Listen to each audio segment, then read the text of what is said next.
झांसी के पीआरओ झांसी मंडल के जो पीआरओ हैं, यानी कि मनोज कुमार सिंह जी, जो कि जनसंपर्क अधिकारी हैं। हम इनसे बात करेंगे कि जो झांसी मंडल के आसपास जो कार्य हो रहे हैं, उनकी क्या अपडेट है? देखिए अभी हमारे पूरे मंडल में डबलिंग और ट्रिपलिंग के काम काफ़ी तेज़ी से चल रहे हैं और ये जो झांसी से कानपुर लाइन का जो डबलिंग है, वो फरवरी माह में कंप्लीट हो जाने की पूरी उम्मीद है। इस माह फरवरी तक कंप्लीट हो जाएगा और जो तीसरी लाइन पे काम चल रहे हैं, उसमें विभिन्न जो सेक्शंस में हम नए-नए जो रेलखंड हैं, उनको तीसरी लाइन के लिए खोलते जा रहे हैं। अभी कल ही हमारे यहाँ बानमोर से मुरैना तक लगभग 19 किलोमीटर का ये रेलखंड है। इसका सीआरएस हो गया है। आज ईआईजी इंस्पेक्शन हो रहा है, जिसे पीसीडब्ल्यू करते हैं। तो आज वो इंस्पेक्शन चल रहा है। उसके बाद ये जो रूट है, ये भी थर्ड लाइन का संचालन के लिए उपलब्ध हो जाएगा। तो इसके साथ ही हमारा ये जो धौलपुर से आगासू तक का सेक्शन है, उसमें हमारे 5 सेक्शन लगभग 5 सेक्शनों में और ट्रैफिक जारी है और उम्मीद है हम अगले 2 माह में इस वित्तीय वर्ष के अंत तक 2 सेक्शनों में और कंप्लीट कर लेंगे, जिनमें हमारा बसई से बिजरौठा और आगासू से धौर्रा, ये हमारा टारगेट है। और इस जो थर्ड लाइन का हमारा जो इसका टीडीसी दिसंबर 2023 है कि हम इस साल के अंत तक थर्ड लाइन का काम पूरा करने का प्रयास कर रहे हैं। इसके अलावा जो झांसी से मानिकपुर का जो खंड का जो काम चल रहा है, डबल लाइन का काम है, बहुत समय से उस पे काम चल भी रहा है, बातें होती हैं कि इस पे फंड रुक गया कहीं कुछ, तो उस पे क्या है अपडेट? आपके हिसाब से कब तक ये कार्य योजना पूरा कंप्लीट होने की संभावना? देखिए कार्य पूरी योजनाबद्ध तरीके से चल रहा है। अभी पहले फेज में हमारा ये जो पहले फेज का काम काफी तेजी से चल रहा है और जो काम को विभिन्न फेजों में किया जा रहा है। तो जहाँ हमारी ये चित्रकूट साइड में थोड़ा सा जंगली एरिया है, तो वहाँ का जो भी कानूनी प्रक्रिया है, जो जहाँ वन ज्यादा पाए जाते हैं, तो उनके लिए अलग से थोड़ा परमिशन की आवश्यकता होती है। उधर काम चल ही रहा है और इधर ये महुआ से मऊरानीपुर के बीच में काम काफी तेजी से चल रहा है।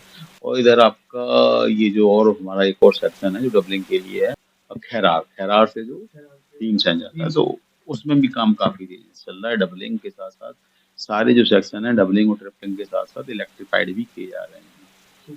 और हमारा मंडल ने, आपको जानकर हर्ष होगा कि इसी अक्टूबर में हमने पूरा फुली इलेक्ट्रीफाइड मतलब विद्युतीकृत, हमारे सारे सेक्शन विद्युतीकृत हैं, जितने भी जो चल रहे हैं सब में विद्युतीकृत यहाँ से जो 4 लाइनें, क्योंकि 4 सेक्शंस गए हुए हैं, एक आपका ग्वालियर आगरा वाली लाइन जाती है, एक आपका ललितपुर सेक्शन, एक कानपुर और एक बांदा वाला सेक्शन। तो ये चारों पे ही इलेक्ट्रिफाइड हो गया है आपका।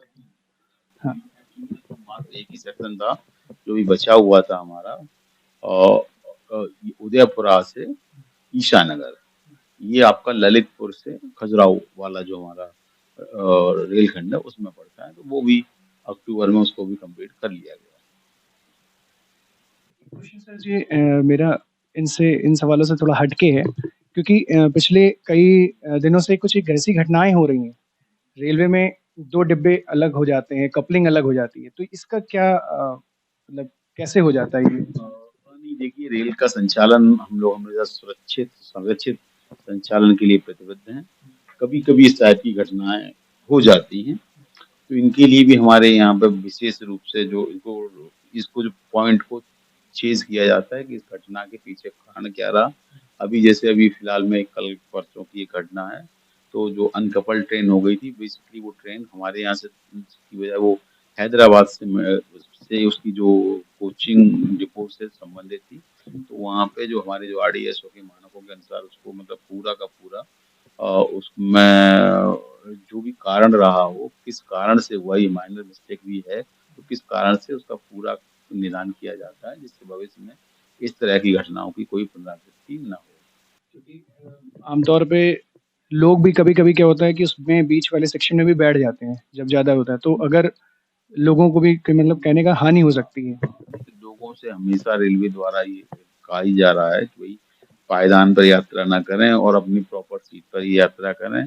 और इसके लिए भी हम लोग लगातार जागरूकता अभियान भी चलाते हैं कि भाई आप प्रॉपर टिकट और प्रॉपर जगह पर ही बैठकर यात्रा करें।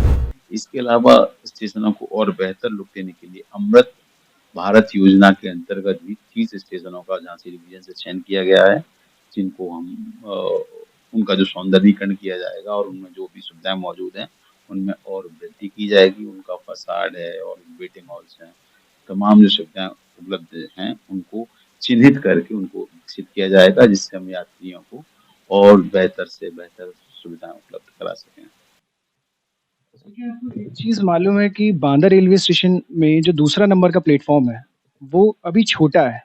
तो कोई भी जो एक्सप्रेस ट्रेनें होती हैं, बहुत लंबी ट्रेनें होती हैं, तो कई उनके एसी के कोचेज़ हैं या जनरल कोचेज़ हैं, वो प्लेटफ़ॉर्म से नीचे उतर जाते हैं। याद है ही कि वो बांदा वाला जो हमारा सेक्शन है झांसी से जो मानिकपुर खंड है, इसका दोहरीकरण भी किया जा रहा है और हम लगातार इन सभी खंडों पर और स्टेशनों को जो एक स्टैंडर्ड लंबाई होनी चाहिए प्लेटफॉर्म की, वो की जा रही है। अभी वहाँ पे क्या है कि अभी डबलिंग का काम होना है, अगर हो सकता है डबलिंग उधर से निकले तो भी, और ना होने पर भी जो स्टेशन की जो लंबाई है सभी जगह प्रॉपर की जा रही हैं। और शायद आपको ये जानकर और खुशी होगी कि बांदा स्टेशन पर लिफ्ट का भी प्रावधान हो चुका है और जल्दी ही वहाँ पर लिफ्ट भी उपलब्ध होगी। थैंक यू सर, बहुत बढ़िया। ये क्योंकि कई लोग ऐसे हैं जो कमेंट्स करते हैं हम लोगों से जानने का, क्योंकि न्यूज़ ही एक माध्यम है और बुंदेलखंड न्यूज़ का ये प्रयास रहता है कि रेलवे से रिलेटेड जितनी भी अपडेट्स हों, तो वो हम सबसे पहले देने का कोशिश करते हैं। तो इसी वजह से आज ये आपसे मिलना हुआ था। हमारे चैनल को सब्सक्राइब करने के बाद घंटी ज़रूर दबाएं।